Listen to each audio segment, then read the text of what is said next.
Hello. Welcome back to Zanthyst Gaming. I am recording this commentary after the video because my audio got corrupted. So I'll do my best. Just bear with me here, guys. This is a little bit different.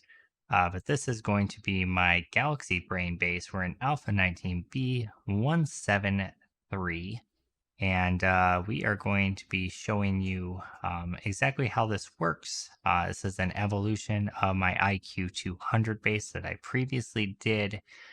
If you guys remember the IQ 200 base, the basic concept was that they funnel through the center area here, and then as they move forward, they get knocked back by the sledge turrets into the blade traps, and then they fall down into more blade traps and run up a ramp, and then they loop through and they rinse and repeat. Now, this worked pretty well for insane difficulty standard zombie count or standard difficulty 64 zombie count, but it just wasn't quite up to speed, up to mustard for the insane difficulty 64 zombie count. So this new base actually is able to handle insane difficulty 64 zombie count, game stage 560 plus. So basically, the hardest hordes this game has. So basically how this works is that the dart traps shoot through these little arrow slits, and as the zombies walk through, they step on the pressure plates. The pressure plates trigger the dart traps that are over here, and then the zombies also step on the electric fences on the bottom block, right? And as they're walking through, they're getting hit by dart traps, and then the blades are chopping them as they walk through this first section. They're getting hit by 4 blade traps. As they hit this middle kill block area here, they get hit by 8 blade traps all at once, while also getting nailed by the dart traps on either side, which is just, honestly, it's just like decimation incarnate, right? They make it up to the very front spot here, and oops, I was missing a block. I think I put that in here. Yeah, just quickly paint it. Shh, you guys didn't see that. As they make it up here, they are at the poles, and then the blade traps are still chopping them, and then the sledge turrets on the edge blocks over there knock them back into the blade traps or down into the looping trap. So basically, this is using a looping concept without abusing the AI. You're using actual game mechanics to accomplish it, which feels pretty good. Okay, so it feels pretty good to not have to abuse the AI to accomplish this. And as you can see here, I built the base twice. And the second time I built it, I put blade traps on top to deal with the vulture zombies. But the reason I built the base twice is I tried recording this already once, and my graphics card was overheating because it was 95 degrees here and it was causing issues. So as you can see there, I pulled up the schematic for a second. We do have the schematic just like on the killing floor. That'll show you exactly how to build this. So we're going to show you a demonstration of the horde. It's going to be a bit edited. And then after that, I'll show you the damage that was done to the base.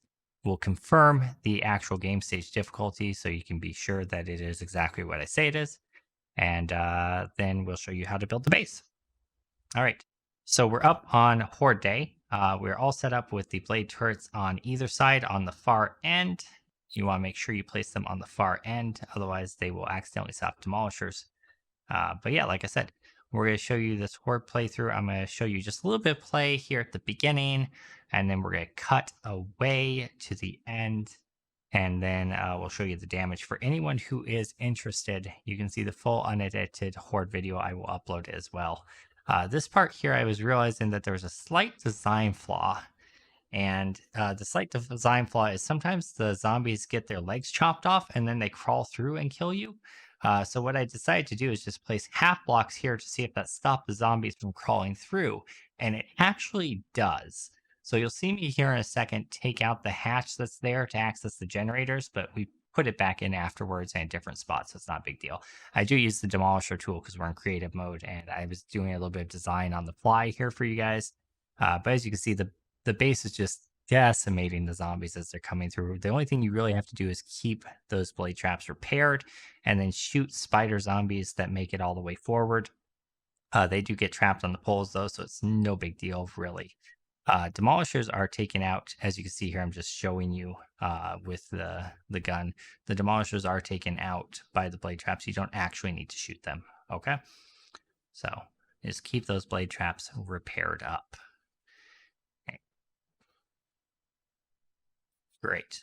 So I'm going to place that half block there on top of that, and then I'm going to actually cut the video to a point where you can see someone with his legs chopped off not being able to make it through, and then we'll cut further into the horde. Here you can see the zombie trying to get past the half block but not being successful in doing so.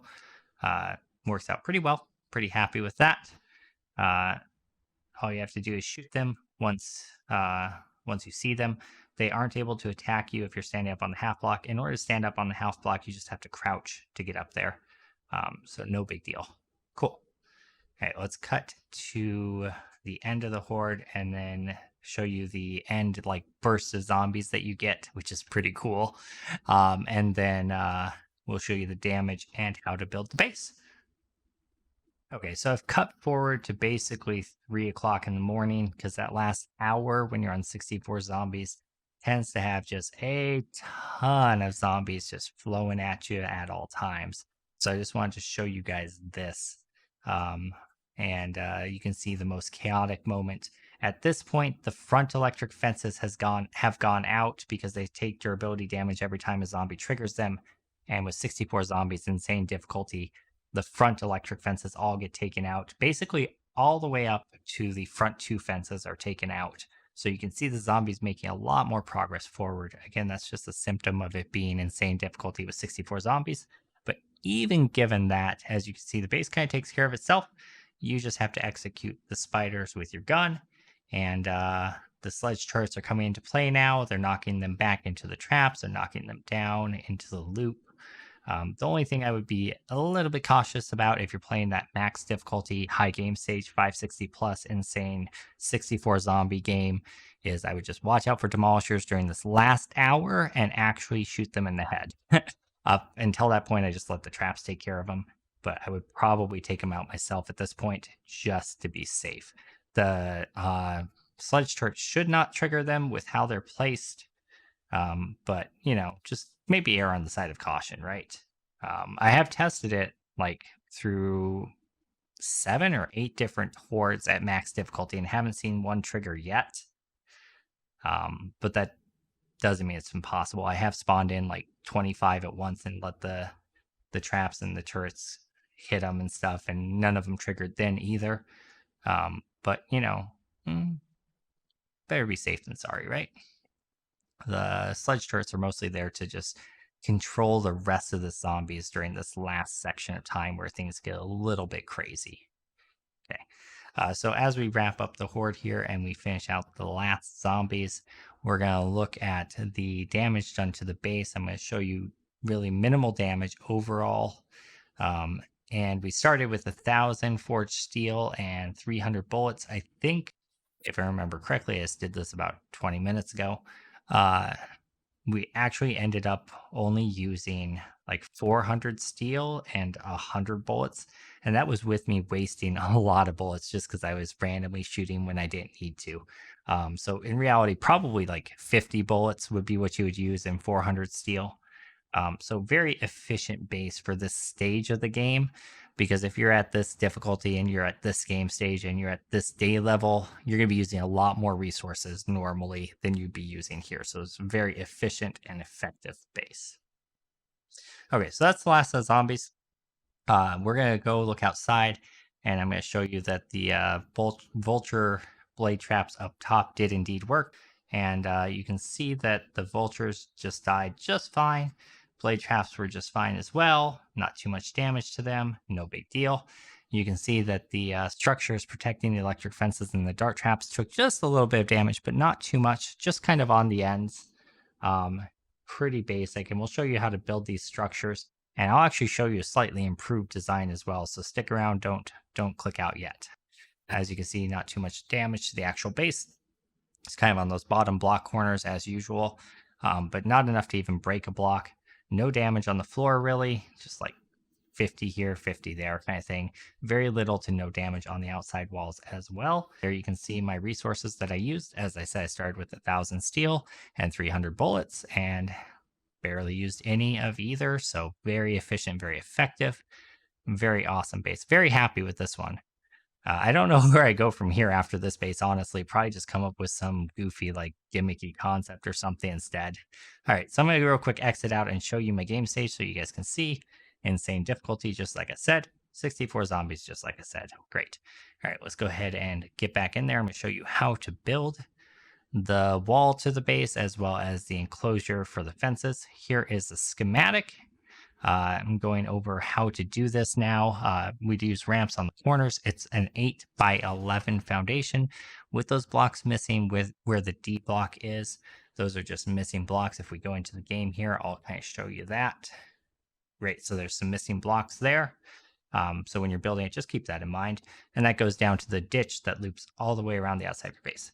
Blade traps are right behind that. And then you just place them as close as you can to get maximum coverage. And it's shown in the schematic as well, so you can see that. Overhanging blocks on the ceiling are necessary. And then I also added additional blocks into the center area to stop zombies, spider zombies from jumping. Not strictly necessary, but I do think it's kind of nice. It stops them from doing anything unexpected, right? So you can see they can't jump. So that's what that ceiling block in the center run is for there. Once you get up to the front, as you can see on the schematic, we are doing poles and then half blocks. And then on those half blocks, it's not in the schematic, but that's where you place your sledge turrets, and you want them as far over towards the outside walls as possible.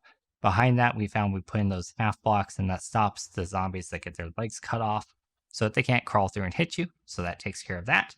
Generators behind that, doors behind that, ramps on the corners, as I said, so that the zombies kind of slide through. That's optional. Trigger plate sets off the blade trap darts. And then we'll show you how to build the blade trap darts as well as the fencing. So here is how you build the outside wall for the structure itself. You place an arrow slit facing away from you, and then you place an arrow slit facing towards you. And then on top of that, another arrow slit. And then you just like do solid blocks. No big deal, right? So that's kind of how you build the wall to the base. Again, arrow slit, and then you do an arrow slit facing the opposite way. And then you just, extend the pattern, and then you place solid blocks on top of those. Okay.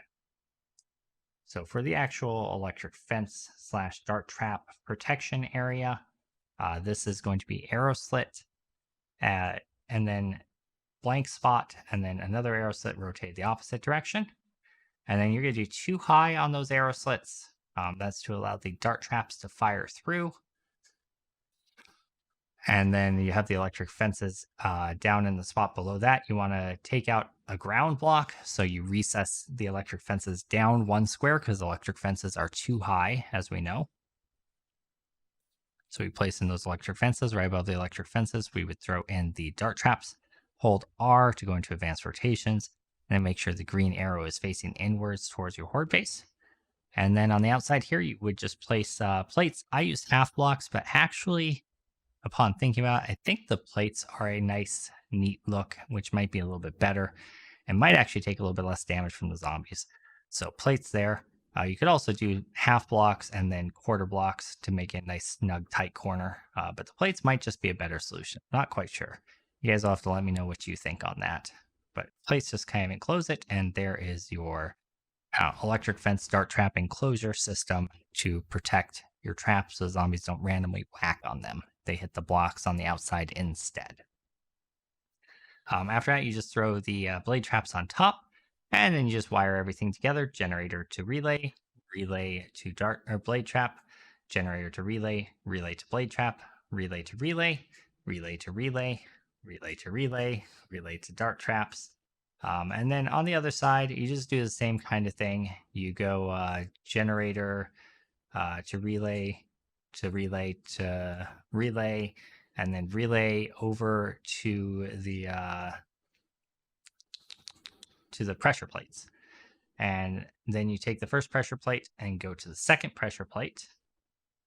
And then after going from the first pressure plate to the second pressure plate, you go from the second pressure plate to the relays on both sides that you haven't used yet. and you use those relays to pass the signal through to the dart traps. So hopefully that makes sense for you guys.